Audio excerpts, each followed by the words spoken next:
Oi, gente, boa noite. E aí, tudo bem com vocês? Pronto para mais uma aula? Então, pessoal, hoje a gente vai falar, né, sobre os problemas de saúde e situação de risco do adolescente, tá? Então, a gente vai falar sobre alguns assuntos, a gente vai abordar alguns problemas, né, e agravos que vão atingir diretamente a saúde do adolescente, tá? Então, esses agravos, eles vão influenciar diretamente na saúde deles, tá bom? Então, hoje a gente vai falar de vários assuntos, não vai ser só de um, tá? Nós vamos começar, né, falando sobre a acne na adolescência, né? Então, assim, é um problema dermatológico, né, que é muito comum aparecer na adolescência. É um das principais doenças de pele, né, que o adolescente ele vai passar, né, por esse problema, que é a acne, né? É um probleminha assim, apesar de ser normal, é algo que o adolescente ele se sente muito incomodado, né? Por conta da questão estética, certo? A acne, dependendo do grau, vamos dizer assim, vai prejudicar esse adolescente na questão da estética, né? É um adolescente que ele vai se sentir incomodado, a parte física, mas também pode ser algo que machuca, né? Que dói, porque dependendo do grau da acne, é uma doença que ela é dolorosa, né? É uma doença que pode até chegar a dar febre nesse paciente, né? Dependendo do nível que esteja a acne, tá? Então, assim, é uma doença de pele, é comum, mas às vezes precisa ser tratado, né, para poder não, vamos dizer assim, como a gente sabe que o adolescente, todas as pessoas, né, mas principalmente o adolescente, ele tá numa fase de descobertas, né, tá nessa fase de se preocupar muito com a questão da aparência, né, então se é algo que incomoda, às vezes pode influenciar também na parte psicológica desse adolescente, né, então ele vai se sentir feio, né, ele vai se sentir com vergonha, então ele pode começar a querer se isolar, né, do mundo e pode até entrar numa depressão, tá? Pode desenvolver ansiedade. Então, sim, simplesmente por conta de uma acne, tá? Então, por isso que muitas vezes, né, precisa se buscar tratamento adequado, né, que o médico que cuida é o dermatologista. Então, precisa buscar um tratamento adequado para essa acne, tá? Então, a maioria, gente, do causador, vamos dizer assim, o maior fator de risco para o surgimento da acne é a questão hormonal, né? Então, na adolescência é muito comum justamente por isso, né? Porque é nesse período, né, da puberdade que acontece essa alteração nos hormônios, né? Vamos dizer assim, os hormônios estão todos ali fervendo, né? Então, tá ocorrendo essa alteração hormonal e isso é um dos principais motivos do surgimento da acne. Lógico, vão existir outros fatores também, né? Então, além do hormonal, tem a questão da alimentação, tá? Uma alimentação muito rica em gordura, né? Uma alimentação muito rica em calorias, ela favorece sim o surgimento da acne, né? Para quem não sabia. Tem a questão também da higienização ali daquela pele, né? Então, por exemplo, a pele oleosa, ela está muito mais propícia, né, ao aparecimento de acne.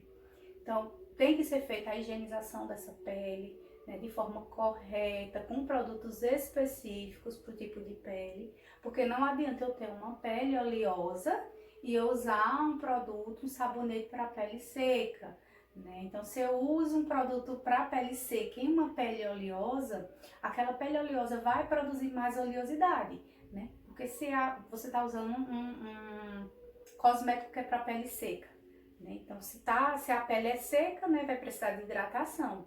Então, aquele cosmético vai fazer com que aumente aquela hidratação e isso, consequentemente, vai aumentar a oleosidade da pele. Então, por isso que é importante que quem tem a pele oleosa, principalmente, né, deve usar um produto específico para seu tipo de pele, né, porque eles estão mais propensos a desenvolver a acne, tá? Essa questão da limpeza, como eu falei para vocês, então tem que fazer a higienização com o produto certo. Porém, não pode também lavar demais, né? Não pode estar sempre lavando o rosto. Diz que o necessário, assim, é só 2 vezes ao dia, né? Essa lavagem no rosto. Por quê? Porque se você lava demais, né? Você está ali removendo ali aquela oleosidade excessiva.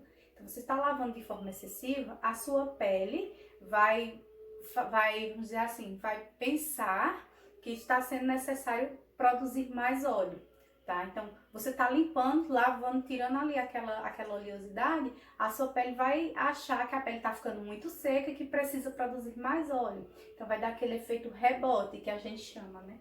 Que é quando aumenta ainda mais a oleosidade. Então, lavando 2 vezes já é o necessário, já é o suficiente, né? Usando um sabonetezinho ali, geralmente antisséptico, né? Que vai ajudar ali a secar espinha se tiver, vai diminuir a oleosidade, né? Então, deixa a pele mais matificada. Então, o uso de cosméticos, né? Vamos dizer, cremes específicos, protetor solar específico, maquiagens específicas para a pele que tem acne, né? Vamos dizer assim, já ajuda muito na questão do tratamento para acne, tá bom? O que é que a gente diz aqui nos slides, né? Que a acne é uma doença de pele bastante frequente, que acomete cerca de 80% dos adolescentes entre os 12 e 18 anos de idade, né? Então, assim, 80% é muita gente, né? Então, assim, a gente vê que realmente é bem comum, né? Então, a diferença lógico, vai ter aqueles adolescentes que não vão desenvolver acne, né? Mas já é mais difícil, vai ficar naqueles 20%, né? Então, é mais comum desenvolver. A diferença vai ser o grau que aquele adolescente vai desenvolver aquela acne, certo? Porque a acne, ela é classificada em 4 graus, certo? Então, vai depender disso, né? Cada adolescente vai desenvolver de uma forma diferente. Vai ter aqueles que vai ter muita espinha, muito cravo, vai ter aqueles que já vai ter menos, né? Como eu disse, vai depender muito também do tipo de pele daquele adolescente, tá? Vai depender também da questão genética, gente. Então, essa parte de predisposição genética também na acne é bem comum. Então, se os pais, né, teve acne, é mais propenso aquela criança, aquele adolescente também desenvolver acne na sua adolescência, né? Porque a questão genética também influencia, tá bom? Os hormônios sexuais que começam a ser produzidos na puberdade são os principais responsáveis pelas alterações da pele, que se torna oleosa, com cravos, espinhas, nódulos e cicatrizes, né? Então, assim, não fica só os cravos e as espinhas, né? Tem os nódulozinhos, que é quando a espinha ela já tá no 4º grau, né? Que é quando é aquela pele bem infeccionada, né? Com aquelas espinhas bem grandes, né? Que parecem abscessos mesmo. Que a gente fala que são os nódulos, tá? E as cicatrizes, né, que são o que fica posterior, né? A acne. Depois que aquela acne desaparece, restam as cicatrizes. Né? Por isso que é necessário fazer esse tratamento.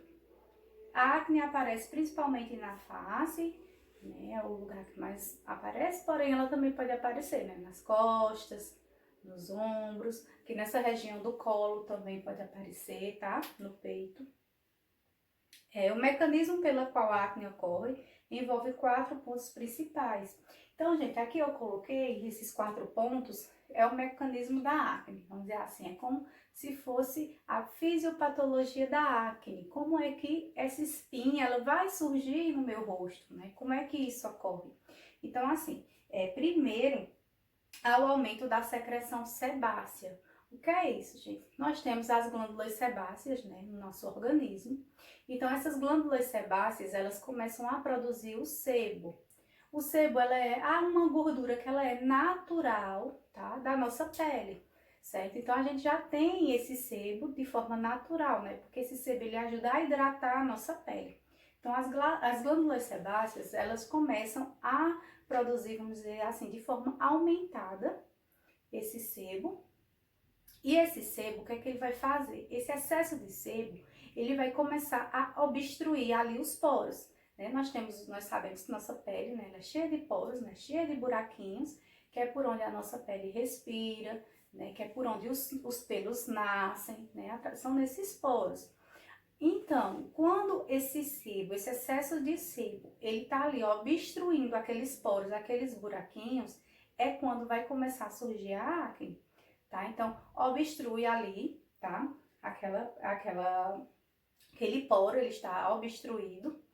Aí é o que a gente fala que formou tipo uma rolhinha. Tapou ali aquele buraquinho, então a pele não respira mais tá tapado, o excesso de sebo tapou ali aquele poro. Que a gente tem um nome, tá? Que a gente dá, se chama comedão. Olha que nome estranho, né? Comedão. Comedão é tipo a rolhazinha, aquela obstrução que faz ali no poro, tá? Quando a gente pega um cravozinho que a gente espreme aquele cravo, não salta uma secreçãozinha durinha, né? Branquinha, amarelinha, né? Às vezes ela tem um ponto pretinho ali na cabecinha, né? Isso ali que a gente fala que é o cravo, isso ali é o comedão que chama, né? Que ali é o excesso de sebo acumulado. O sebo se acumulou ali, né? Então vai ficando durinho, mais resistente, mais endurecido, e a gente espreme e ele chega salta, né? Então isso ali é o que a gente chama de comedão ou cravo, né? Certo? Então inicia-se assim, pelo processo primeiro se forma o cravo, tá? Então começa o aumento da secreção sebácea, como eu disse, o aumento do sebo, depois vem para a obstrução dos poros, que é o comedão ou a formação do cravo, e depois a terceira fase é a proliferação bacteriana, tá, gente? O que é essa proliferação bacteriana? Então, na nossa pele, pode surgir uma bactéria, né, que ela já é propícia, assim, a gente ter na superfície da pele mesmo, tá? E tem essa bactéria que ela já é existente ali na nossa pele e ela se alimenta principalmente da gordura do sebo, tá? Então, se tá ali aquele cravo, né, formado ali com aquele excesso de sebo, com aquele excesso de gordura, né, com aquele excesso de oleosidade, então vai ser um lugar propício para aquela bactéria, tá? Então aquela bactéria ela vai para ali para se alimentar ali daquele sebo, como eu disse a vocês, da gordura daquele sebo. Então aquela bactéria ela fica ali, então começa a haver aquela proliferação bacteriana, né? Então começa a surgir mais bactérias, que é de onde vai surgir a inflamação, tá? Aquele lugarzinho, aquele que era um simples cravo, né? Por conta daquelas bactérias que estão ali, vai começar a causar inflamação, né? Da inflamação vira uma infecção, né? Que é quando começa a surgir a parte do pus, porque espinha, a gente sabe que tem pus, né? Na espinha, se a gente espremer uma espinha, a gente vê que vai sair aquele pus amarelado, aquilo ali é pus mesmo, tá? Então, aquele acúmulo de bactérias ali que começa a causar aquela infecção é o que a gente chama de espinha, tá? Então, inicialmente é um cravo, que conforme chega aquelas bactérias que eu falei, que elas existem na superfície da pele, elas começam a se acumular ali e acaba gerando a espinha, tá? Quando já tá naquela fase inflamada, né? Naquela fase ali que já começa a ter o pus, aí ali já virou a espinha, certo? Então é assim que acontece essa parte da fisiopatologia da acne, né? É assim que surge a acne e as espinhas, tá? Pronto, a classificação. Eu disse a vocês, né, que a acne ela se classifica em 4 tipos, tá? Então, o primeiro tipo é aquele tipo que ele é a classificação assim, da não inflamatória.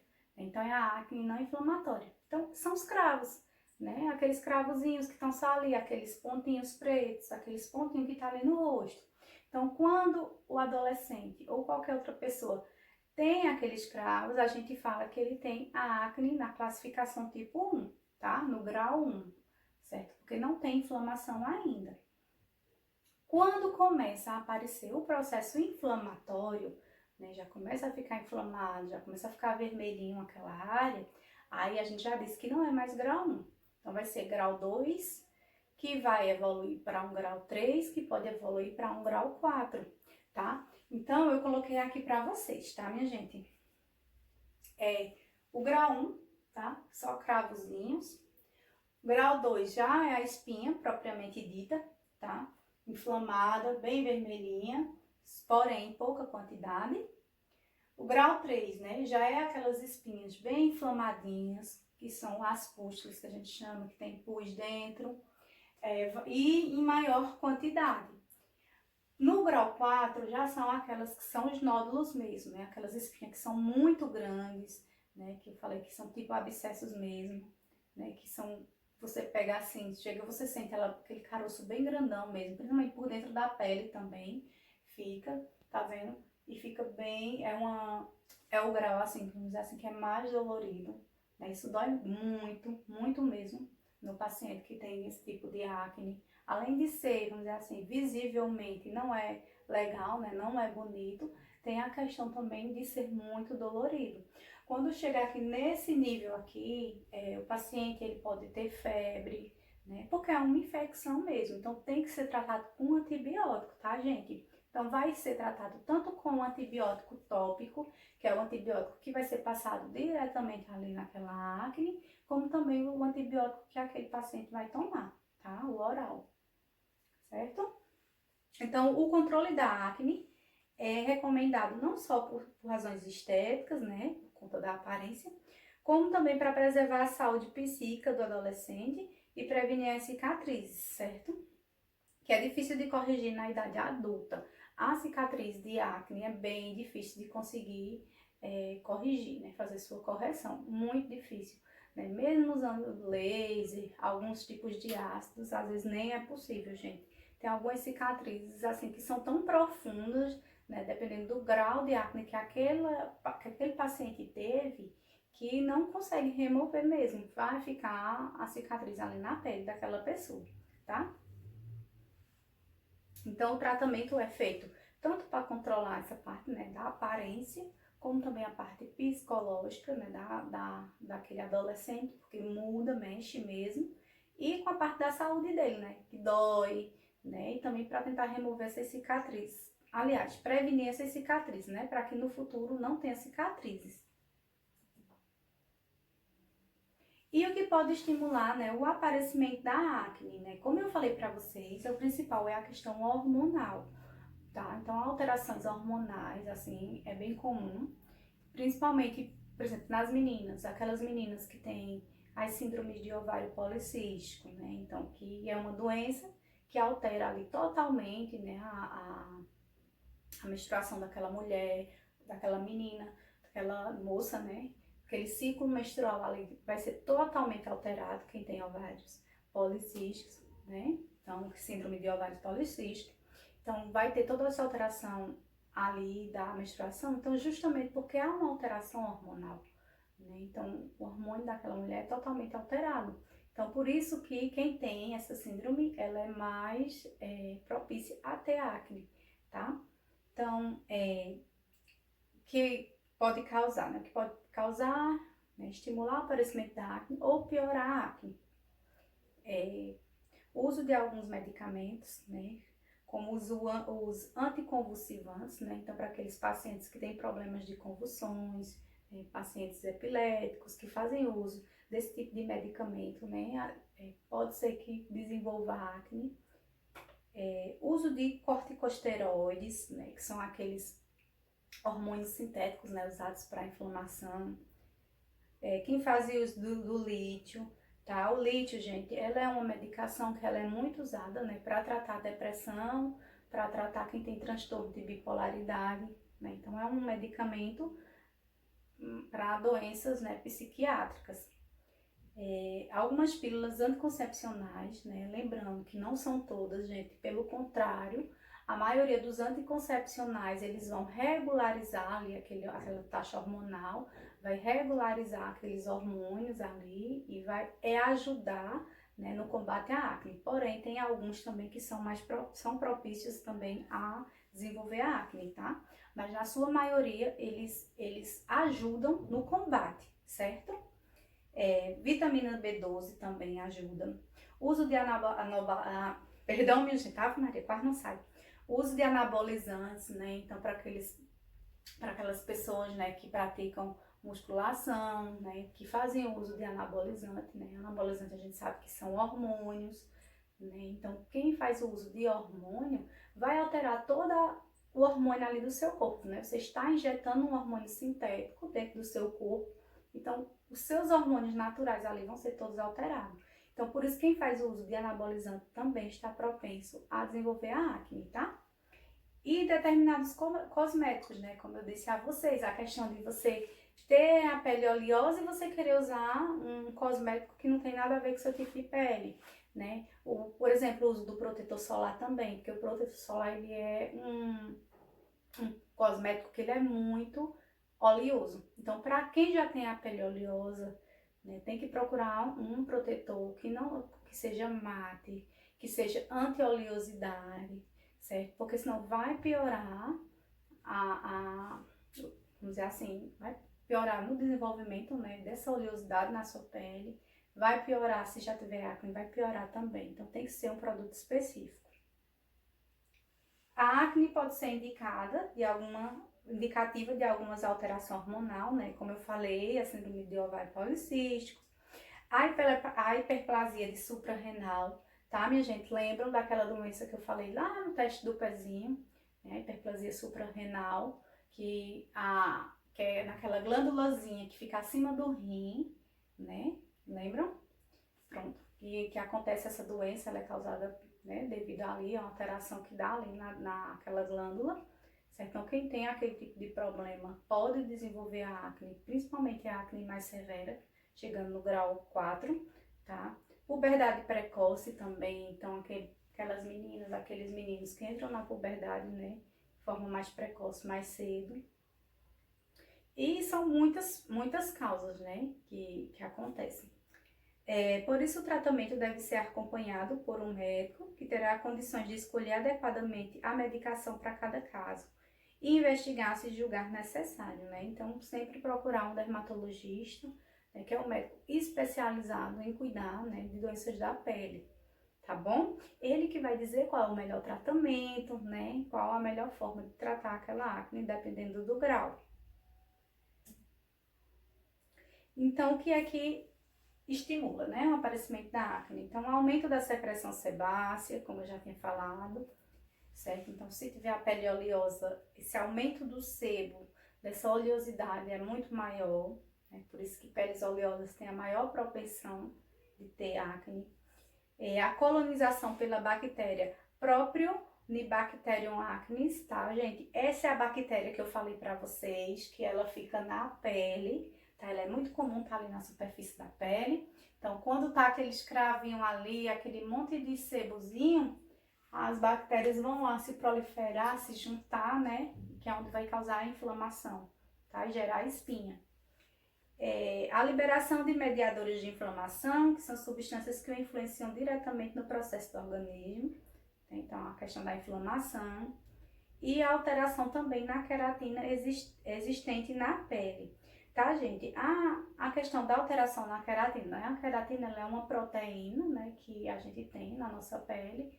Ela protege a nossa pele, né? Ela ajuda na hidratação da nossa pele, evita ressecamento, ajuda na elasticidade da nossa pele, né? Então, quando há também uma alteração nessa queratina vai fazer a mesma coisa que acontece com o acúmulo de sebo, né? Então, essa queratina ela vai se acumular ali naqueles poros e também vai causar a obstrução do poro, né? Vai gerar o cravo e depois do cravo vai causar a espinha, tá? Aquele mesmo processo. E as espinhas podem surgir em qualquer pessoa, porém o quadro mais crítico é mais comum em quem tem predisposição genética, né? Como eu disse a vocês. Quem tem, o adolescente que tem um pai ou uma mãe que já tinha espinha, bastante espinha, né? Então, chance dele ter também é quase 100%, tá? Então, essa parte de predisposição genética conta muito na acne.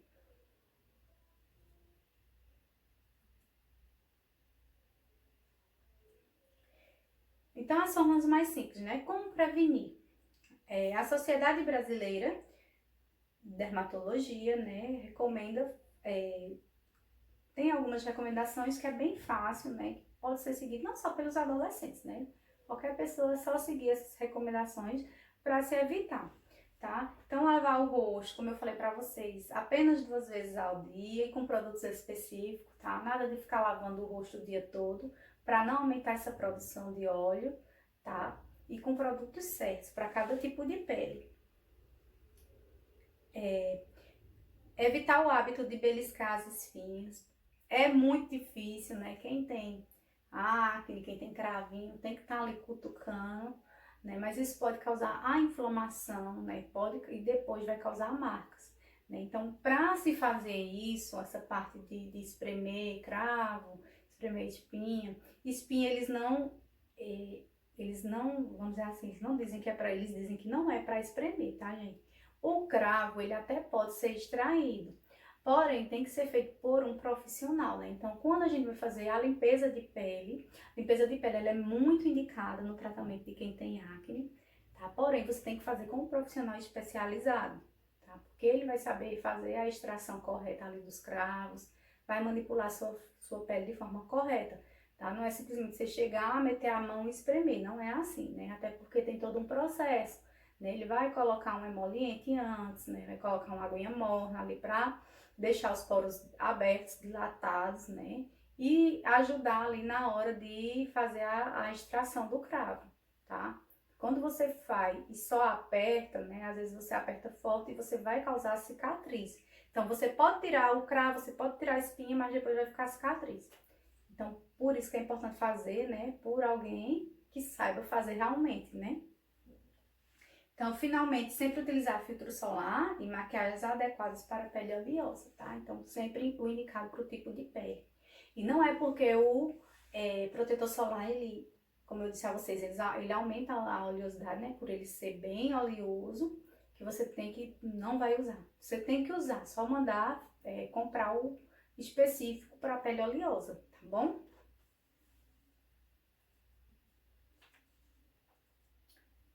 Sim, aí o fato dos meus pais ou irmãos terem tido acne grave indica que eu tenho maior probabilidade de ter acne? Sim, né, gente, que eu já tinha falado para vocês que essa questão da predisposição genética conta muito, né? Então, é mais fácil o adolescente desenvolver. Então, é importante que os pais, né, que sabia que já tinha acne, quando tiver o seu filho adolescente, né, quando os filhos começarem a aparecer ali as primeiras cravos, as primeiras espinhas, já levar esse adolescente para um dermatologista, né? Para já começar ao tratamento, né? Para não evoluir para um grau mais crítico. Limpeza de pele ajuda? Sim, foi o que eu acabei de falar, não foi nesse instante que eu falei para vocês, que é até uma das formas de tratamento que é indicado, né? Um dos passos de tratamento que é indicado a se fazer, tá? E o estresse e as oscilações hormonais contribuem para o aumento da acne? Sim, né? Essa questão hormonal, foi o que eu falei, mexe muito com a questão do aparecimento da acne, né? Então, quanto mais essa parte hormonal se altera ali, maior a predisposição de você desenvolver a acne. É tanto que a acne, ela aparece principalmente nas meninas, quando ela tá bem perto de menstruar, né? Mas ela fica o resto do mês todo em um lado de boa. Aí, quando ela tá perto de menstruar, aí as espinhas começam a saltar, né? A aparecer. Por conta da alteração hormonal ali, tá? Quando a mulher ela tá perto de menstruar.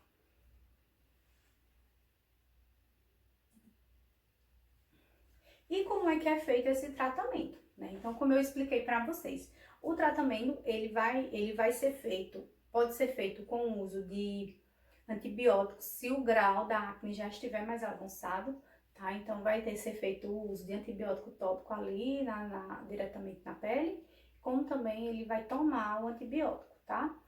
Quando já é mais leve, né? Então, eles recomendam a questão da limpeza com produtos específicos, né? O uso de cremes secativos, o uso de algumas pomadas também que são secativas também, que são específicas para a pele acneica. A questão também da limpeza de pele, então fazer de rotina, pelo menos uma vez ao mês, fazer essa limpeza de pele com um profissional qualificado, tá? O que mais, gente? Também, muitas vezes, eles recomendam também o uso de anticoncepcional para as meninas, tá? Então, primeiro é feito o exame, né, lógico, é feito esse exame nessas meninas, nesses meninos, para ver se há alteração hormonal, tá? Se houver, aí as meninas, elas fazem o tratamento hormonal com anticoncepcional, tá? Como eu falei para vocês que às vezes o anticoncepcional ajuda, então, se for, por exemplo, problemas de ovários policísticos, né, alguma alteração desse tipo, aí é indicado o uso do anticoncepcional, tá bom? E sim, minha gente, e como eu expliquei, né, então vai usar, tem alguns ácidos também que às vezes o dermatologista manda manipular, né, nessas farmácias de manipulação para ser usado, porém quando esses ácidos eles são usados, né, então não pode de jeito nenhum sair sem protetor solar. É um período que tem que usar protetor solar até dentro de casa, tá? Porque esses ácidos, eles removem toda aquela camada ali da pele, né? Remove mesmo, né? A pele, ela fica super sensível ali, né? E muito, vamos dizer assim, exposta e vulnerável, né? Então, tem que ser feito o uso do protetor solar até dentro de casa, quando se faz uso de ácidos, tá bom? E tem, por fim, também tem uns medicamentos também que eles são utilizados, mas aí já é nos casos bem graves mesmo, que é usado para diminuir a oleosidade da pele dessa pessoa, né, e vai ajudar a tratar essa acne, né? Tem o Vacutan, não sei se vocês já ouviram falar, que é um dos medicamentos que eles usam, nesse caso, quando a acne ela está muito grave. Porém, é um remédio que ele também é muito perigoso, então é um remédio que tem que ter receita médica, ele não vem sem receita médica, tá? Então é um tratamento bem, que tem que seguir bem à risca, tá? Tem outros remédios também parecidos, tá? Mas esses são remédios assim que eles alteram o colesterol daquele paciente, né? Altera muitas taxas ali daquele organismo. Por isso que eles só são usados em último caso, tá bom? E sempre com acompanhamento médico.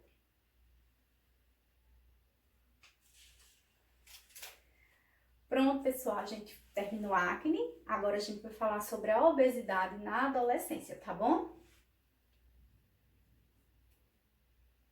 Bom, a obesidade, né, na adolescência, ele é um transtorno alimentar que hoje em dia é muito comum, né? Infelizmente, hoje a gente vê, né, os adolescentes não se importando muito, né, com a questão da alimentação, não se alimentando de forma tão saudável, né, por conta vamos dizer assim, das besteiras que hoje existem muito, né, essa questão das besteirinhas, né, que a gente come, que a gente se alimenta e eles preferem isso, né, então, essa questão daquelas comidas de fast food, né, hambúrgueres, batata frita, pizza, cachorro quente, né, então eles gostam muito disso, né, salgadinhos, todo tipo desses tipos de guloseimas que tem, né? Então, por conta disso, hoje a gente tem um crescimento, né, da população assim brasileira, foi feito uns estudos, e a população brasileira vê-se que é uma população que ela está engordando, vamos dizer assim, e o número de crianças e adolescentes também que estão se tornando obesos também está crescendo. Tá bom? Então, assim, nem sempre essa questão da obesidade, ela está relacionada à quantidade de comida que aquela criança ou aquele adolescente come, tá? Muitas vezes ela está relacionada ao tipo de comida que eles comem, né? Como eu disse, são comidas muito ricas em gordura, muito ricas em carboidrato, né? Em nutrientes que são ruins, né? Em açúcar, né? Então, não são nutrientes que são benéficos, né, para a saúde daquela pessoa. Então, é o que ele mais come, né? É diferente de você almoçar um prato de feijão, de arroz, ter uma proteína, ter uma salada, né? Diferente de você, ao invés de você comer isso, você comer um hambúrguer, você comer uma pizza, uma coxinha, certo? Você fazer um miojo, certo? Então é diferente. Então por isso que tá essa mudança, né? Tá ocorrendo muito essa questão do aumento da obesidade, tá bom? E é um problema, tá, gente? Por quê?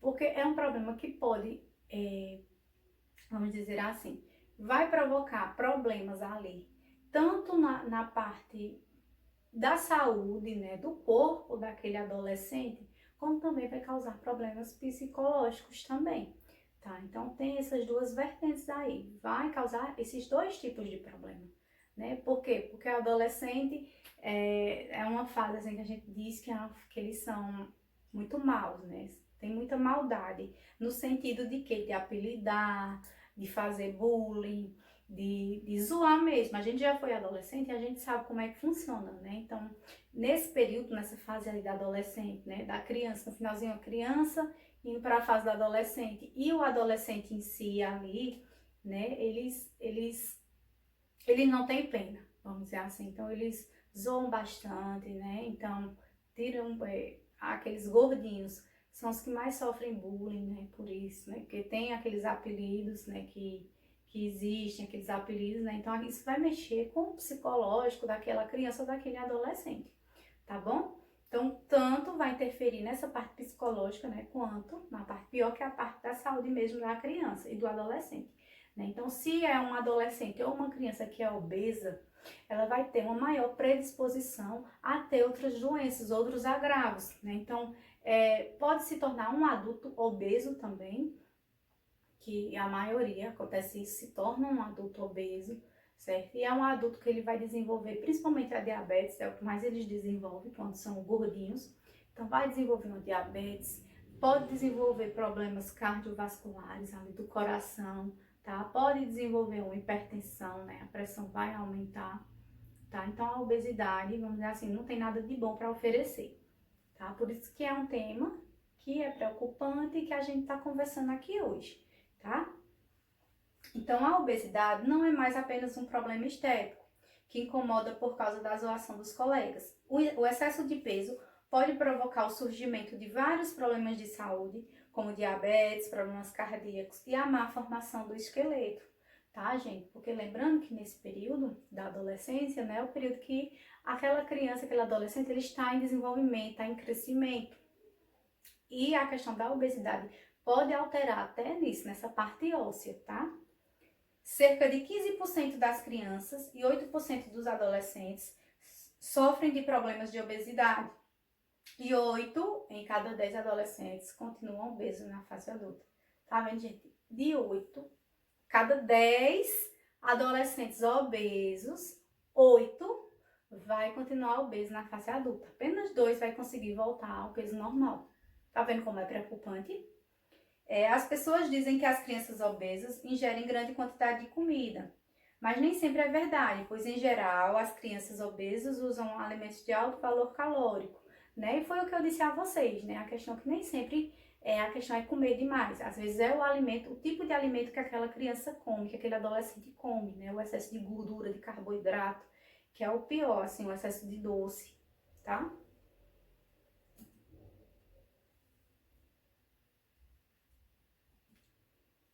E quais são os fatores de risco, né? Então, assim, fator de risco para a obesidade, né? Então, as crianças em geral ganham peso com facilidade devido a fatores tais. Quais são esses fatores de risco? Né? Então, primeiro, os hábitos alimentares errados, né? O primeiro, está em primeiro lugar, né? Então, o consumo demasiado de carboidrato, açúcar e gordura, alimentação errada. A inclinação genética, tá, gente? Tem também essa questão da genética, né? Então, meu pai e minha mãe, eles são gordinhos. Eu tenho a predisposição de também ser gordinha, tá? Pode ver. É muito difícil você ver uma criança ou uma adolescente que seja gordinho para os pais também não serem, tá? Porque tem muito essa questão da genética também, tá? Influencia bastante. Aí aqui a pesquisa fala que revela que se um dos pais é obeso, pelo menos um dos pais, o filho tem 50% de chance de se tornar gordinho. E se os dois pais são, o risco aumenta para 100, né? Então, cada pai, 50% daquela criança ou adolescente também ser obeso, tá? O estilo de vida sedentário, né? Então, a questão de não praticar exercício físico, né? Então, os pais têm que se preocupar muito com isso. Já viu que a criança, viu que aquele adolescente, né? É um adolescente que está acima do peso, é uma criança que está acima do peso, coloca para fazer atividade física, tá? Põe numa musculação, põe para fazer que eles gostam muito naquelas questões daquelas lutas, as lutinhas, tá? Coloca para fazer algum tipo de atividade física, como natação, ou o próprio pai e a mãe chama aquela criança, aquele adolescente para correr, fazer corrida, fazer caminhada, tá? Tem que se movimentar, sair do sedentarismo. Tem também a questão dos fatores hormonais, gente, também. A questão do hormônio altera também essa parte do peso.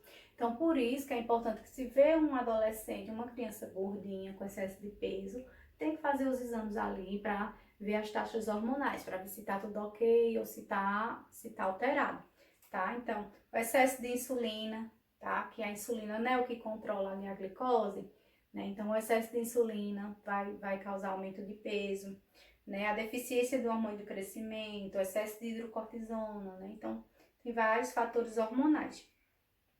E distúrbios psicológicos, né? A questão da ansiedade e depressão também, tá? Por quê? Porque quem tem esses problemas, esses distúrbios psiquiátricos, né? Psiquiátricos mesmo. Quem tem esses distúrbios psicológicos, psiquiátricos, né? Eles mudam muito a parte da alimentação, né? Eles desenvolvem também o distúrbio alimentar. Alguns param de comer, né? Desenvolvem essa parte de parar de comer. Geralmente são os que têm depressão, né? Que fica, não quer comer. Mas normalmente quem tem ansiedade, tá? Tem muito essa compulsão por comer, né? Então, tá com ansiedade, quer comer, comer, comer, comer, comer. Então, geralmente, quem tem problema de ansiedade vai também ter problema ali no aumento do peso, tá? E depressão às vezes, tá bom? E como é que a gente previne isso, né? Então, seguir uma alimentação balanceada, rica em frutas, legumes e verduras, né? Então, dá mais prioridade a esse tipo de alimento. Respeitar os horários das refeições, tá, gente? Ter o horário certo para comer. É o café, é o almoço, é o lanchinho da tarde, é o horário do jantar, né? O horário da ceiazinha, que é um lanchinho antes de dormir, e pronto. E evitar tá comendo outras coisas entre esses períodos, né? Tem os horários de alimentação, tá evitando tá comendo besteira entre esses horários. Evitar refrigerante, né? Principalmente refrigerante e açúcar puro.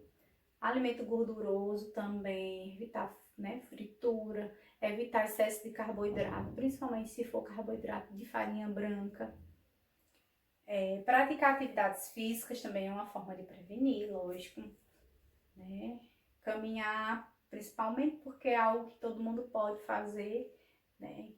Já quem não gosta de praticar exercício físico, outro tipo de exercício físico, caminhar, tá? Mas é bom incentivar a praticar musculação, né? Que é algo assim que está, vamos dizer assim, na atualidade hoje, né? As pessoas hoje estão muito, né, procurando essa parte da musculação, de academia, levantamento de peso. E é uma atividade, é um tipo de exercício físico que ele é muito benéfico para o corpo. Tanto para a questão do ganho da massa, né? São aquelas pessoas que vão desenvolver, vão ficar com um shape, um corpo bonito, como também vai ajudar no processo de emagrecimento, né? E vai ajudar a você perder gordura e ganhar massa magra. Então é bem legal estimular a musculação. É um dos exercícios assim que eu indicaria, né, para um pai, para uma mãe que tem uma criança ou um adolescente obeso. Beber bastante água, tá, gente? Pelo menos 2 litros por dia, tá bom? Tá? Porque é muito importante essa parte da gente manter o corpo da gente hidratado, certo? Então, no mínimo 2 litros de água por dia, tá bom?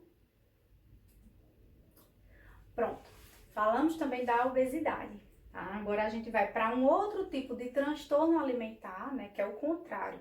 Falou da obesidade, né, que é o transtorno alimentar assim, por excesso, né?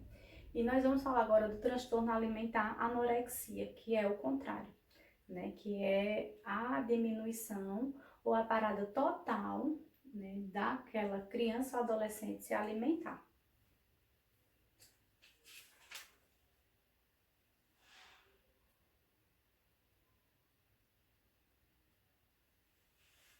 Então, gente, o que seria essa anorexia? Tá? A anorexia ela é um distúrbio alimentar que ela vai alterar o senso de realidade daquele adolescente. Tá? Então, é aquele adolescente que ele vai se ver no espelho e vai se ver acima do peso. Tá? É aquele adolescente que ele nunca vai estar satisfeito com o corpo que ele tem, por mais magro que ele já esteja. Certo? A gente sabe que a nossa realidade hoje, né, o que a gente vê, infelizmente, nas redes sociais, que a gente vê em televisão, né, é a busca pelo corpo perfeito. Né? Então, quanto mais magro, mais bonito, né, é isso que eles passam, né, em relação ao corpo. Né, que tem que seguir o padrão perfeito, ter o corpo perfeito. Então, para você ser perfeito, você tem que ser magro, você tem que, né? Para você ser bonito, você tem que ser magro. Então, infelizmente, por conta disso, de ter esse tipo de padrão, né, físico que a gente vê, é por isso que acontece muito essa questão da anorexia, tá? Então, essa busca incessante ali daquele adolescente ou daquela adolescente em busca daquele corpo perfeito, acaba desenvolvendo esse tipo de transtorno. Então, como eu disse a vocês, né? Ela altera a percepção da realidade. Então, é aquela menina, porque acontece, 90% acontece com mulheres, tá, minha gente, do sexo feminino.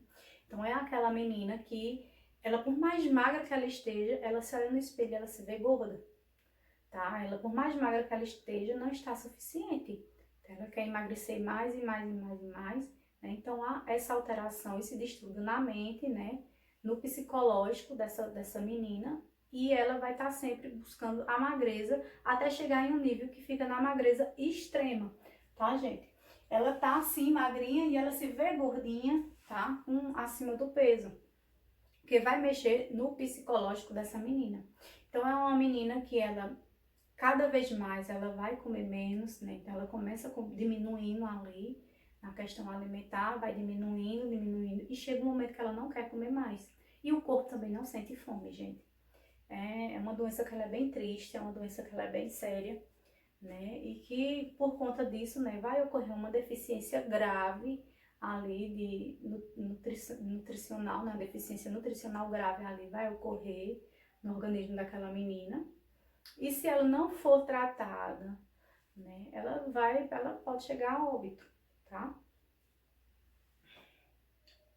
E assim, de que forma, né, eles fazem isso? Como eu disse a vocês, vai diminuindo ali a questão da alimentação até chegar a um nível que não quer comer. Algumas vezes, tem algumas meninas que elas até comem, né, elas às vezes se alimentam, porém, depois elas dão um jeito de tirar aquele alimento que elas comeram. É uma forma de eliminar aquele alimento. Então, elas usam laxantes, muito laxantes, fazem uso de laxantes, fazem uso de diurético, né? Então elas provocam o vômito também, que quando acontece isso, né, da menina comer e depois em seguida ela vai forçar o vômito, né, colocar o dedo na garganta para vomitar aquela comida, a gente já fala que é um outro distúrbio, né, que é a bulimia. Normalmente a bulimia, ela está associada à anorexia, tá? A bulimia é isso, é o ato de quando você come, você vai lá forçar para você vomitar. Então você faz sempre isso, chega um momento que você nem precisa forçar mais, tá? Chega um momento da doença que quando você comeu, você põe para fora, porque o seu organismo já não tá mais aceitando. Que é quando chega na bulimia excessiva, na bulimia extrema. Então a bulimia, ela está muito associada à anorexia, tá? Então são meninas que fazem jejum, ou às vezes elas também fazem exercício assim, muito exercício físico, de forma exaustiva, tá? Então é bem preocupante, é uma doença assim que ela é bem preocupante. Aí ela fala assim, nossos filhos e filhas estão o tempo todo conectados às telinhas e crescem mais vulneráveis às influências dos padrões estéticos. Muitas são as mensagens sobre alimentação, corpo sarado, magreza, corpo ideal, como aqueles que não se encaixam nesse padrão não pudessem ser aceitos pela sociedade, né? É isso que eles veem. Eu só vou ser aceito se eu for magro, né? Se eu estiver fora desse padrão, eu não vou ser aceito pela sociedade. Então, principalmente os adolescentes, né, minha gente, que estão, assim, nesse período de conhecimento, que estão, vamos dizer assim, que tem a mente mais fraquinha, né, diferente de uma pessoa adulta que já é mais amadurecida, apesar que são doenças que também acontecem com pessoas adultas, tá, mas os adolescentes, né, eles estão mais vulneráveis, né, por conta da mente ainda, né, de serem maduros ainda, né, não serem maduros ainda, né, serem maturos. Em função dessa pressão, muitas meninas e meninos acabam por desenvolver uma obsessão pela magreza e pelo corpo ideal, apelando para dietas da moda, seguindo dicas malucas de alimentação, né, e fazendo exercícios de forma excessiva e até nociva, né, gente? Então, faz todo tipo de dieta, faz jejum, passa de um dia, tem o jejum intermitente de 24 horas, né, que é aquele de você ficar 24 horas sem comer nada. Então, assim, vai seguindo essas dietas, né, a dieta da sopa, a dieta do chá, que é um monte de dieta que tem por aí, que é só pesquisar na internet que você encontra um monte. Então, eles ficam obcecados, né, por o corpo ideal, em busca da magreza, e acabam se perdendo aí pelo caminho, né? Nesse contexto, adicionado uma pitada de predisposição genética e um contexto emocional desfavorável, podem ser desenvolvidos os transtornos alimentares, tá? Que no caso a anorexia, assim como a obesidade, né, como a bulimia, são transtornos alimentares. Então é capaz de afetar pacientes de ambos os sexos, causados por um desejo excessivo, ilimitado e sem controle de emagrecer e se manter em determinado padrão de beleza, tá, gente? Então é igualzinho tá aqui na foto. É desse jeito que a mente de uma pessoa anorexa é, né? A gente pode pensar, não tem condição, mas minha gente, é desse jeitinho. Eles estão super magros, os ossos tudo aparente, mas se vê, quando você olha no espelho, se vê acima do peso. Esse distúrbio é representado por uma distorção da maneira como o indivíduo avalia a forma, peso e tamanho do seu corpo, né, sua imagem corporal. Somando a isso, há também um medo absurdo de engordar e uma constante recusa em se alimentar. Então, tão magros, acham que não estão magros, né? E então não querem comer, porque tem medo de engordar. Né? Querem perder peso e também não querem comer para não engordar mais. Para perder peso, o adolescente fica longos períodos em jejum, né? E faz uso de inibidores de apetite, né? Que são aqueles remedinhos, né? Que vai diminuir a vontade de comer. Usam laxantes, né? Que é muito prejudicial você estar usando de forma assídua, né? E até diuréticos e intensa atividade física. E com isso há uma grande perda de peso, né? Então vão perder bastante peso fazendo tudo isso, mas para eles nunca vai estar bom. E quais são os sinais, né? Então, existem alguns sinais que os pais, quando vê isso aí, já diz, epa, né? Já chama a atenção para aquilo ali e já vê que tem que buscar ajuda, né? Uma ajuda profissional para seu filho, tá? Por quê, gente? Porque a anorexia, a principal forma de tratamento da anorexia é o tratamento psicológico, né? Então, são pacientes que vão precisar fazer terapia, né? Acompanhamento com psicólogo, acompanhamento com psiquiatra, tá?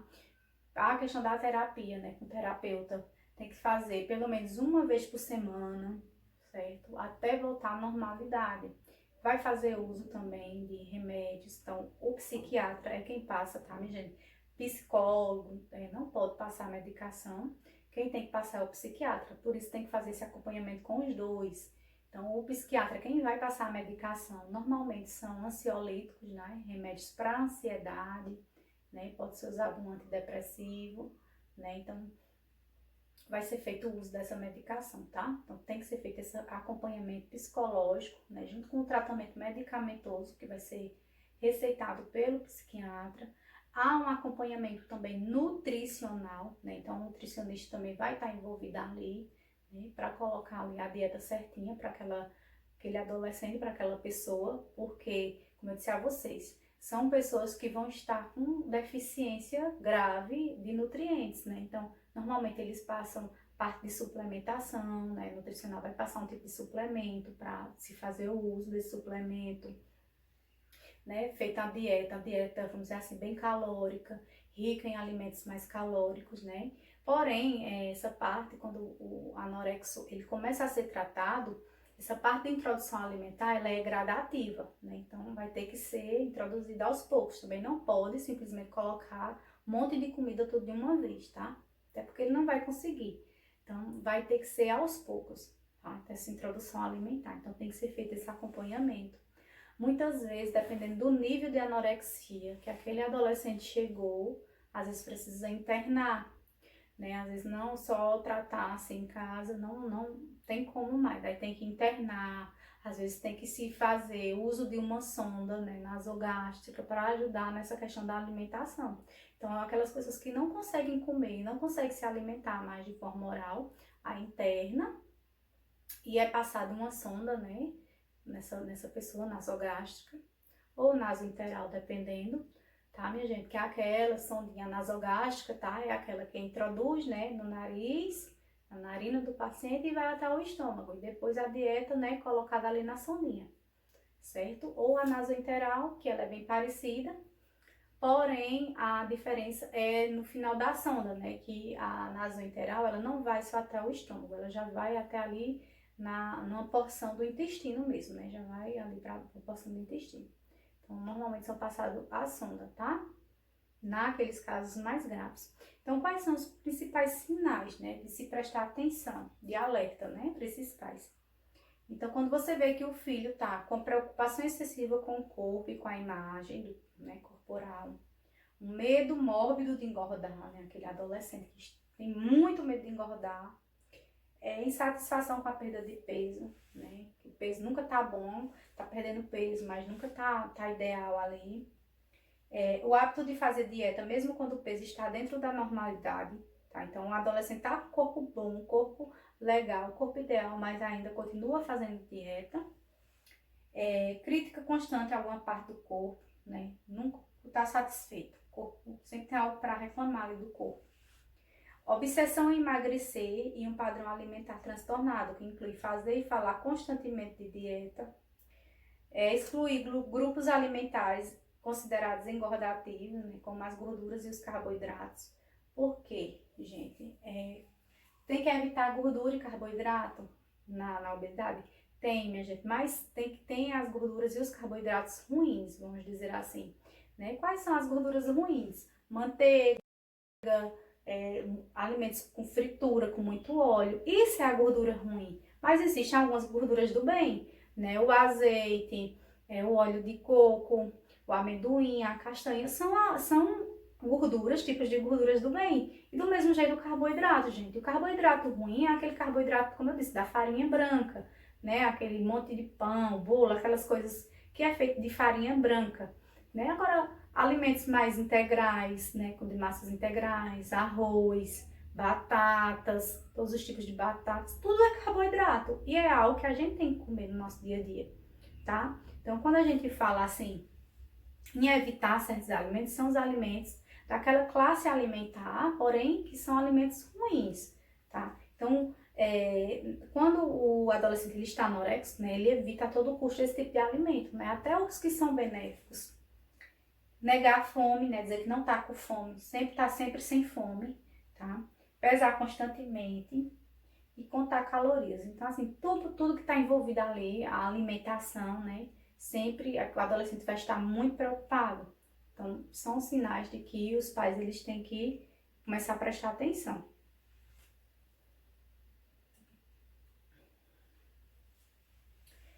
Né? Então, a partir daí, ocorre uma perda de peso importante, né? Por consequência da diminuição da ingestão alimentar, que pode vir acompanhada de métodos purgativos, né? Que são a tomar laxante, né? Como eu disse a vocês, diuréticos, vômitos provocados e a prática de exercícios extenuantes.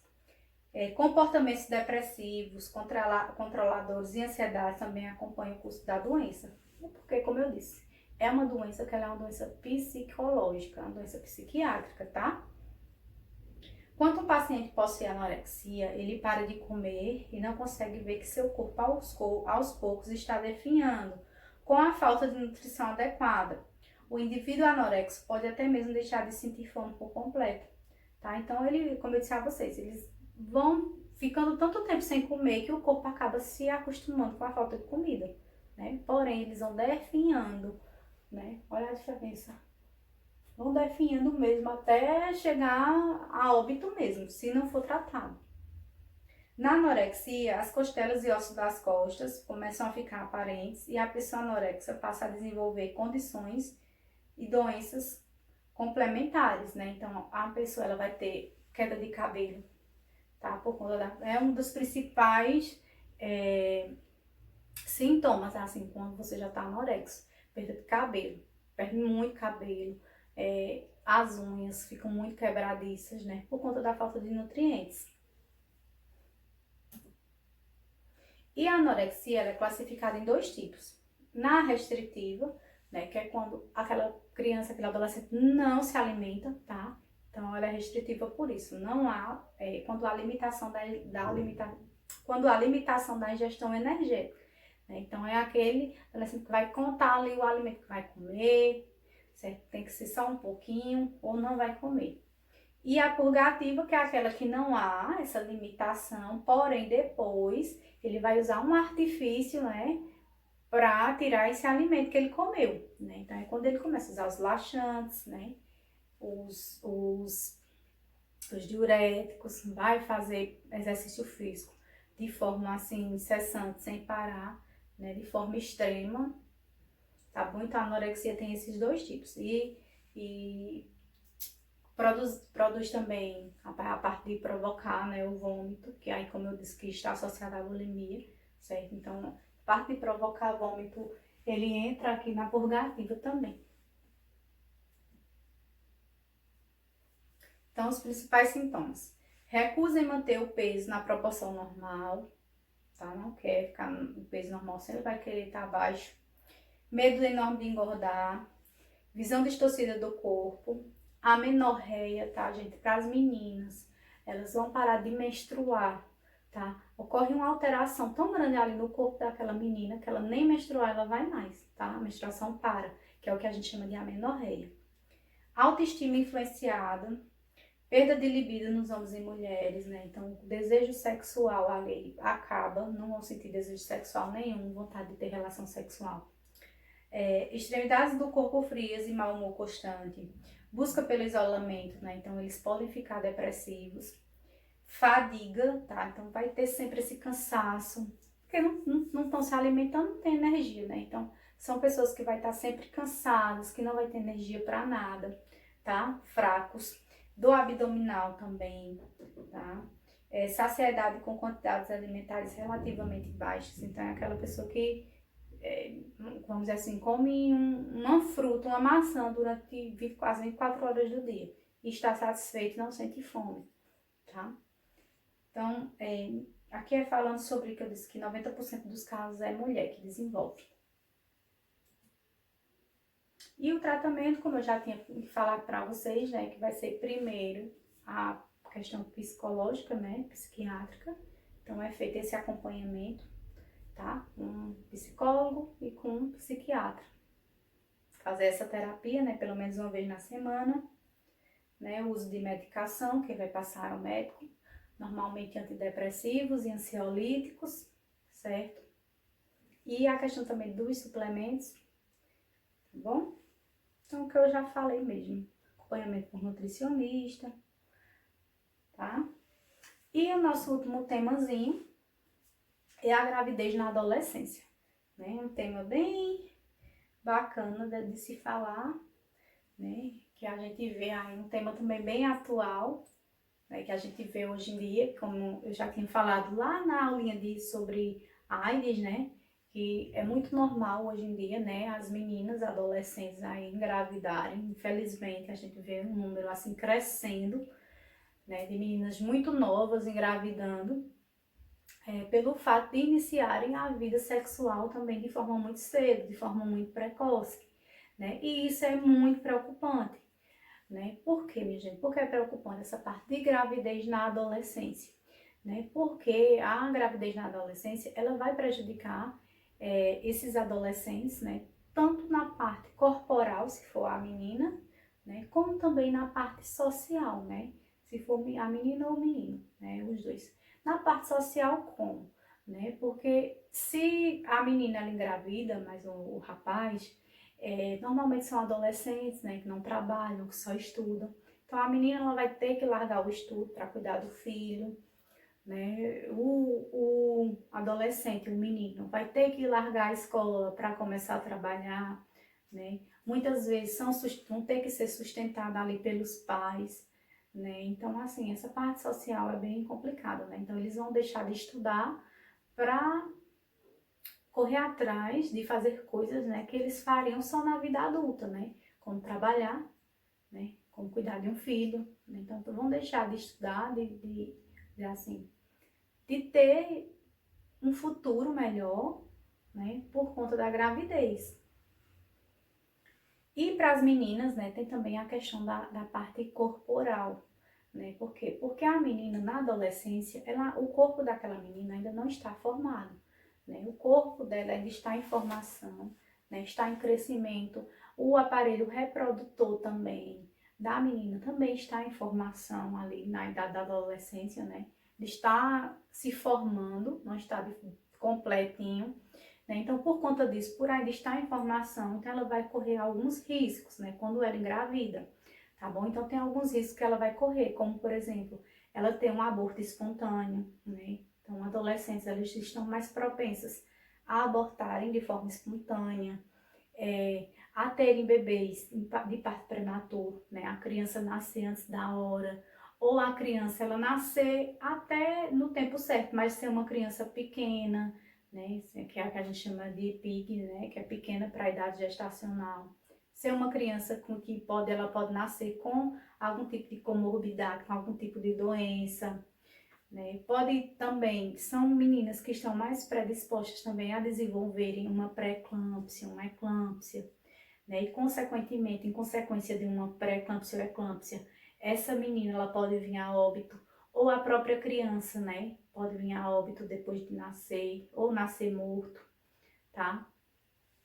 Tem também o risco também de ruptura uterina, né? Ou ruptura uterina que a gente chama, que é quando o colo do útero ele se rompe, tá? Quando ele rasga, né?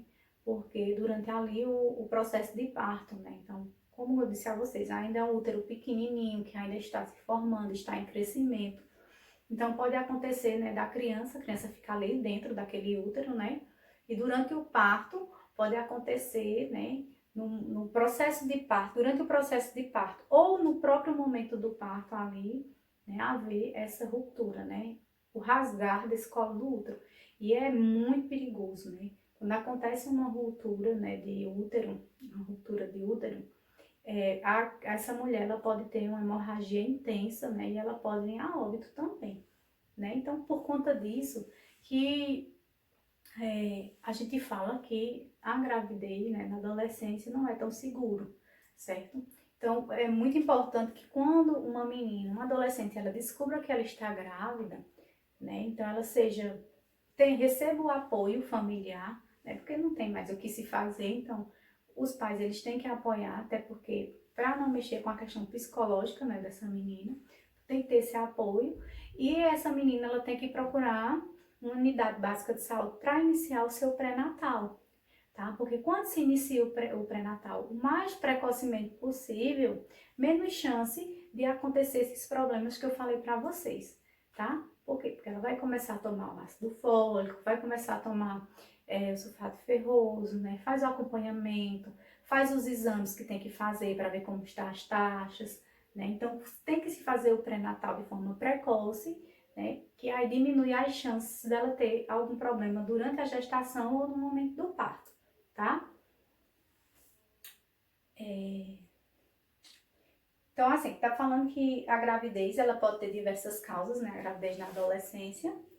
Independente das causas e desejos de cada adolescente, o fato é que a gravidez precoce é um problema de saúde pública, uma vez que causa riscos à saúde da mãe e do bebê e tem impacto socioeconômico, pois muitas das grávidas abandonam os estudos e apresentam maior dificuldade para conseguir emprego. Né? Então tem a questão também dos meninos, né? Como eu disse a vocês, os meninos eles têm que abandonar os estudos para ter que trabalhar, né? Para criar o filho, né?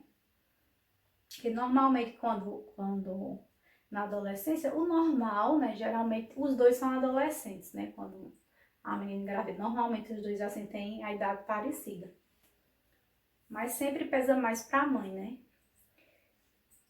Apesar do que muitos pensam, os adolescentes nos dias atuais possuem conhecimento sobre a existência dos métodos contraceptivos, né? Então, assim, essa parte de gravidez na adolescência, a gente vê hoje que acontece não é porque eles não têm conhecimento, né? Porque eles sabem o que são os métodos contraceptivos, né? Muitas vezes eles não sabem como usar, ou então não querem usar, né? Porque acham que a gravidez nunca não vai acontecer com eles, né? Então tem muito disso. Ou algumas vezes eles até querem engravidar, mesmo adolescente, né? Porque, como eu disse, são imaturos ainda, né? Tem a mente ainda, né? Essa mente, né? Deles ainda tá entre a fase da criança e a fase do adulto ali, né? Tá aí nessa transição, então a mente deles ainda é muito imatura. Então, por conta disso, né? Às vezes eles querem engravidar mesmo, gente.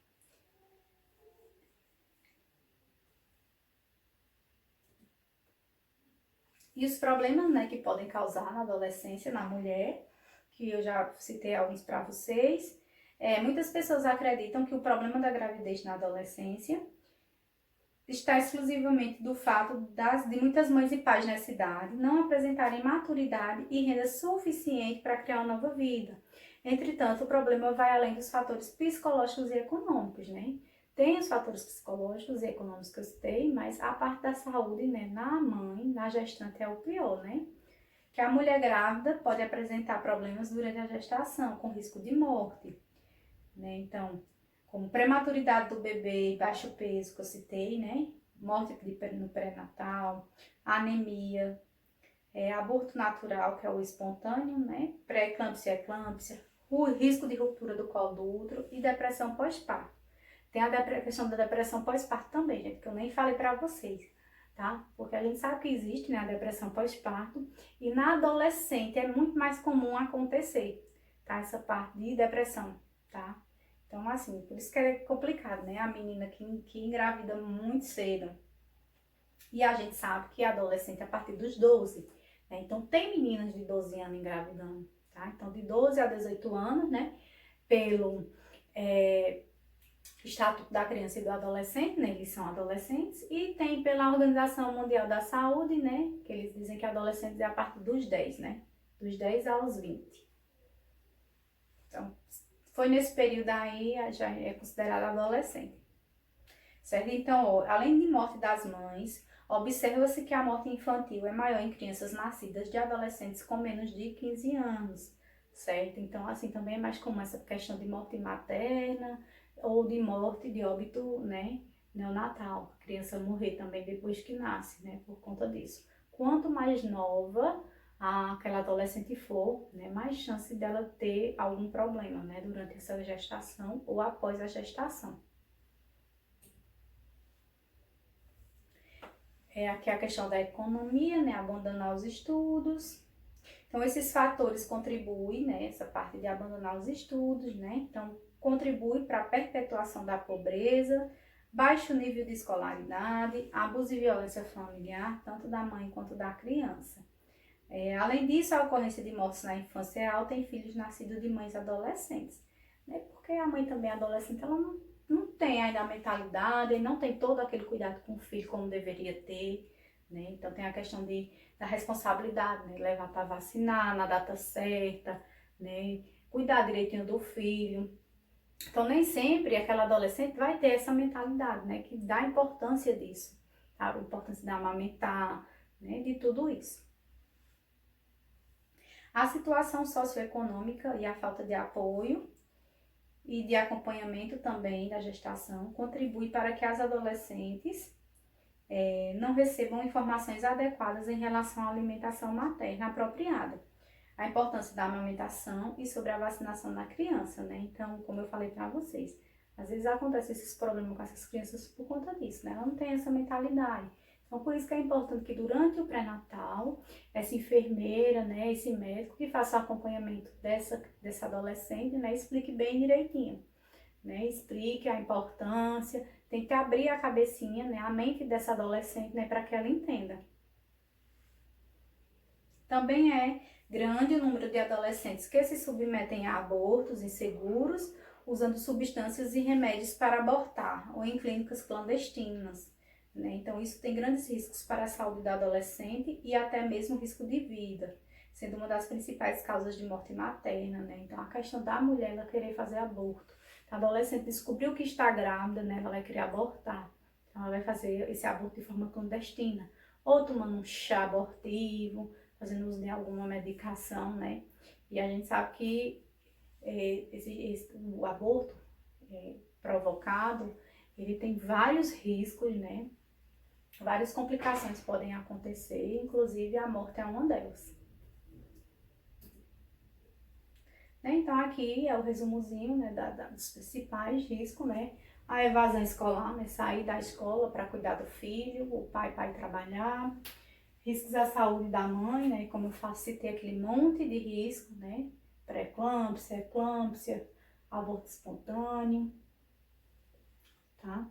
E a ruptura do colo do útero, que eu falei, né? Que é o rasgar ali, colo do útero, a mortalidade materna, nascimento prematuro do bebezinho, o aborto natural, né? O aborto espontâneo. Então, são algumas consequências. a gravidez em si já é um período de atenção e cuidados extras. Porém, quando acontece no período da adolescência, os cuidados devem ser redobrados. O que é possível fazer para que a gravidez na adolescência ocorra de um modo mais tranquilo? Então, gente, primeira coisa, né, a família aceitar. Primeiro passo, né, a família tem que aceitar, porque como eu disse, não tem mais o que fazer, então não adianta, então tem que aceitar, tá do lado ali daquela adolescente, né, porque já vai ser um período difícil para ela, tá ali do lado dela, né, para que pelo menos a parte psicológica dessa mulher, dessa adolescente, né, esteja, vamos dizer assim, 100%, tá? E iniciar o pré-natal o mais precoce possível.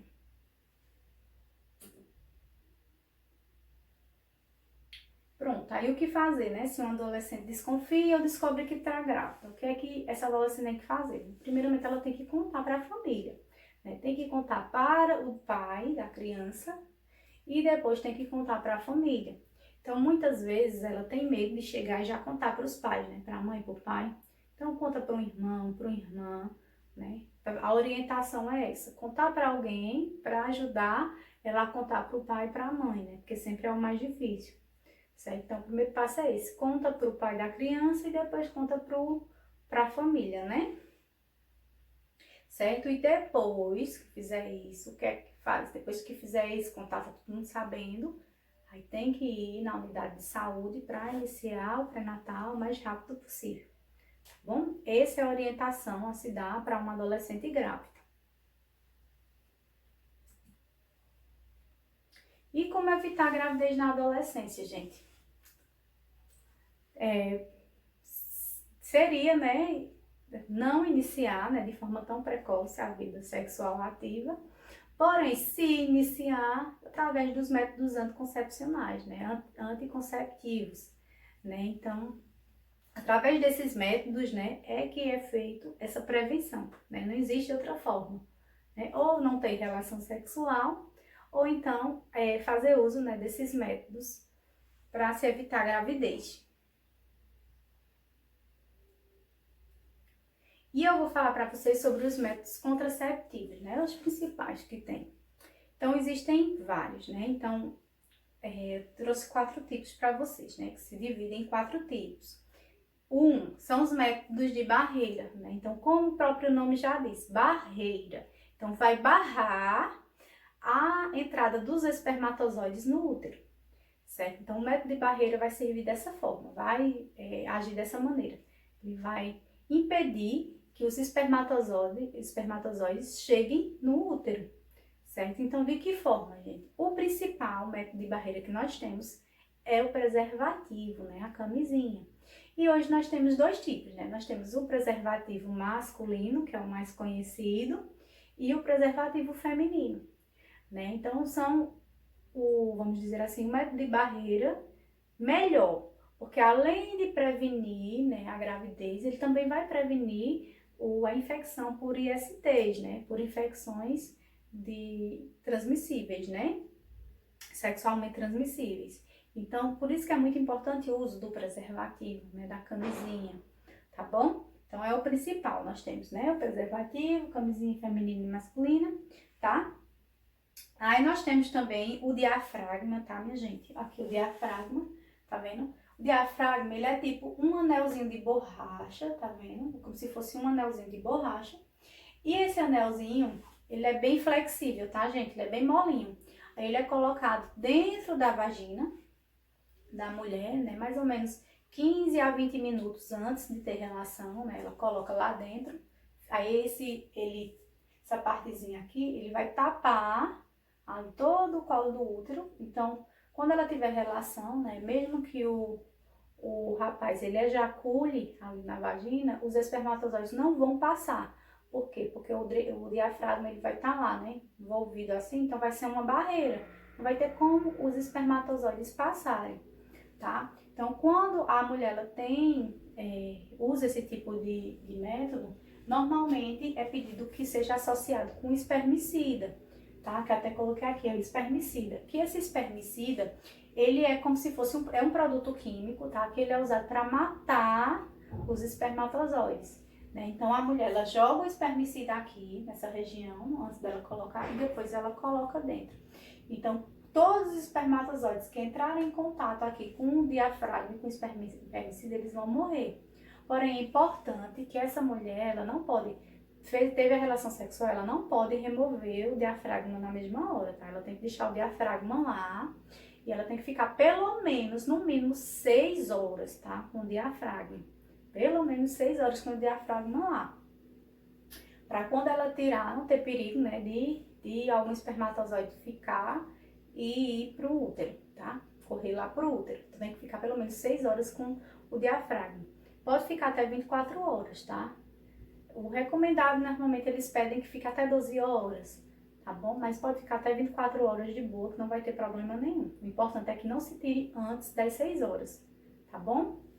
E o espermicida, como eu falei, que ele é usado junto aqui com o diafragma, porém ele também pode ser usado sozinho, né? Então, pode ser colocado lá dentro também, ou com a ajuda de um aplicador, porque ele pode vir em forma de, como se fosse uma pomadinha, um gelzinho, aí tem um aplicadorzinho que coloca dentro e introduz. Porém, o espermicida usado sozinho, a eficácia dele é só de 70%. Tá? Então não é muito indicado de ser usado sozinho, né? Porque vai ficar 30% aí de chance de engravidar, tá? Então ele pode ser usado assim, tem ele spray também, tá bom? O importante é que seja usado junto, melhor ser usado junto com o diafragma, porque fica como se fosse 2 metros de barreira junto, né? Aí fica com maior eficácia. Temos os métodos comportamentais, que é o método 2, que é os métodos naturais, que a gente chama, tá? Aí nós temos a tabelinha, que eu acho que, não sei se vocês já ouviram falar, né, da tabelinha. Porém, a tabelinha, ela só pode ser usada, né, para aquelas mulheres que têm o fluxo menstrual normal, tá? Para aquelas mulheres que têm o fluxo menstrual todo desregular, né? Não é interessante. Se fizer isso, vai engravidar, tá? Então é para aquelas mulheres que têm um fluxo menstrual regular, que vem certinho. Então, como é que vai funcionar, minha gente? É o seguinte: a partir do dia que eu menstruo, tá? Digamos que eu menstruei hoje, que é dia 1º de julho, certo? Então eu menstruei hoje, dia 1º de julho. Então eu vou contar 14 dias, certo? Então, dia que eu menstruei para 14 dias é o dia que eu vou estar fértil, é o período que eu vou estar ovulando, é o período propício para eu engravidar, tá? Então, daqui a 14 dias vai ser quanto? Dia 14, tá? Então, dia 14. Aí eu conto mais 4 dias antes do dia 14 e mais 4 dias depois do dia 14, certo? Então, o dia que eu vou estar ovulando vai ser dia 10, 11, 12, 13, daqui a 4 dias antes, aí 14, 15, 16, 17 e 18. Então, do dia 10 ao dia 18, eu não posso ter relação sexual desprotegida, porque senão eu vou engravidar, porque é o meu período fértil, certo? Essa é a tabelinha, tá? A tabelinha se usa assim. Que a tabelinha, ela também é usada por aquelas mulheres que querem engravidar, né? Então, para quem quer engravidar também, pode fazer uso da tabelinha, né? Para saber o período fértil e ter relação sexual nesses dias, né? Para tentar engravidar, tá? Então é isso, tá bom? Tabelinha é feita dessa maneira. Conta 14 dias a partir do primeiro dia que eu menstruo, certo? E conta mais 4 dias antes dessa data e 4 dias depois da data, tá bom? E o segundo tipo de método comportamental, de método natural, é o muco, tá? Então, a mulher, quando ela está ovulando, né, que ela está no período fértil, ela libera uma secreçãozinha, né, um muco, que ele é bem parecido com uma clara de ovo, tá? E ele tem uma consistência assim, pegajosinha, elástica, igual tá aqui na foto, ó, tá vendo? Se você fizer assim, chega e estica, tá? E parece uma clarinha de ovo, ele é meio transparentezinho, tá? Essa secreção, esse muco, ele indica que a mulher está ovulando. Então, se a mulher, percebeu que ela tá com esse muco, então ela não tem a relação sexual, porque senão ela vai engravidar, certo? Quando a mulher ela menstrua, depois da menstruação, a vagina da gente fica seca, tá? Então, fica seca, então é sinal de que eu não tô ovulando. Quando eu começo a ovular, aí aparece esse muco, essa secreção, tá? Que é um tipo de corrimento transparente. Então, o muco é feito também dessa maneira, no caso, esse método, tá? Apareceu o muco, é sinal de que eu estou ovulando. Aí nós temos também os métodos hormonais, né? Que são os métodos que são usados hormônios, né? Hormônios sintéticos, né? Hormônios produzidos por laboratório. E vamos dizer assim, que eu acho que são mais usados. Na realidade, são mais usados, que as pessoas mais usam. Aí tem os comprimidos, né, que é bem conhecido, né, que é aquele que toma os comprimidos, né, você toma durante 21 dias, aí fica 7 dias sem tomar e depois desses 7 dias volta novamente a começar uma nova cartela. Né? Cartelinha de 21 dias, fica 7 dias sem tomar e no 8º dia inicia novamente a cartela. E tem também a injetável, né, o anticoncepcional injetável, o hormônio injetável, que é aquele que é mensal, né, que na mesma data, todo mês, você vai tomar aquela injeção. Ou tem a trimestral, que é aquela que é a cada 3 meses, né, que você toma. Toma hoje, dia 1º, e daqui a 3 meses, né, dia 1º, no caso de julho, agosto, setembro, outubro. Então, no dia 1º de outubro eu tomo novamente, né, então são as injetáveis. Tem também os adesivos, tá? Que são os adesivozinhos que é do mesmo jeito que você coloca e ele tem os hormôniozinhos. É bem parecido com o anticoncepcional oral, injetável, é a mesma coisa, tá? E tem também outro método hormonal, é o DIU, tá? Que o DIU significa dispositivo intrauterino, né? Porque é dispositivo intra, dentro do útero, né? Então é esse dispositivozinho aqui, tá? Parece um T, tá vendo? Aí ele é colocado dentro do pelo colo do útero, né? Ele é colocado dentro do útero, né? Ele é colocado dentro, é aplicado uma anestesia local, aí ele é introduzido, aí fica só essa partezinha pra fora, né? Que parece um rabinho ali. Aí fica pra fora, né? Então esse método dele é comum, ele vai impedir, né, que aconteça a fecundação, certo? Então, tem o DIU de Mirena, que é o hormonal, né, que vai impedir que os espermatozoides eles cheguem no óvulo. E tem o DIU de cobre, né? O DIU de cobre, ele mata os espermatozoides, né? Então, ele vai matar os espermatozoides. Então, existem esses dois tipos de DIU. A diferença é que o DIU de cobre, ele é mais antigo, né? Dizem que o DIU de cobre, ele aumenta um pouco o fluxo menstrual da mulher, o sangramento. E o DIU de Mirena não, diz que ele já é mais tranquilo, certo? Mirena é o de hormônio.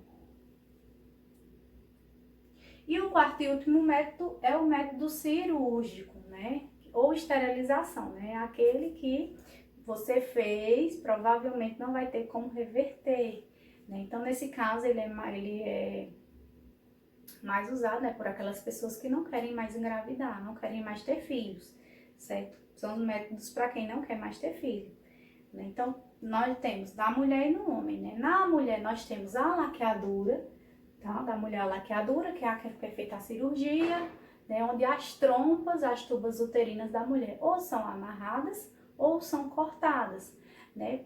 Então, dessa forma, impede que os espermatozoides cheguem lá no ovário, né? Lá onde fica o óvulo, certo? Por quê? Porque a gente sabe, né, que é da seguinte forma, né?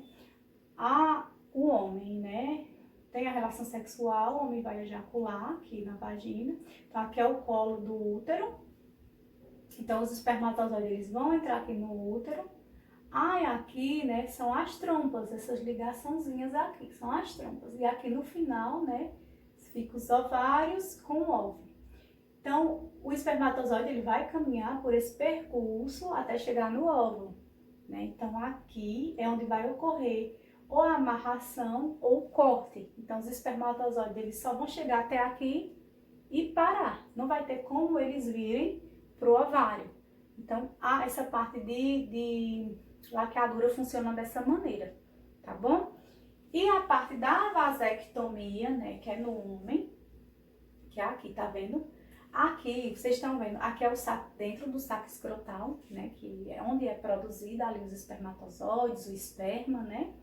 Então, o sêmen, Então, é produzido aqui dentro. Então, é produzido, né? Vem pra cá. Então, quando há ejaculação, né? Eles vão subir e vão vir pro pênis. Aqui é realizado o corte aqui, tá vendo? Essa parte que a gente chama de canal deferente. Então, o corte é realizado aqui. Então, como é cortado aí, a produção do o sêmen vai continuar sendo produzido, tá? Vai continuar sendo produzido nessa parte aí do sêmen, porém sem espermatozoides, tá? Não vai ter espermatozoide. Então, o homem ele vai ejacular normalmente, né? Vai ejacular, vai ter o sêmen, tudo direitinho, porém não vai ter espermatozoide naquele sêmen, tá? Então, é dessa forma que acontece a vasectomia, certo? E terminamos nossa aula, tá? E espero que vocês tenham entendido, tá? Foram 4 assuntos em um só, né? Em uma aula só. E a gente encerra por aqui, gente. Beijos, fiquem com Deus.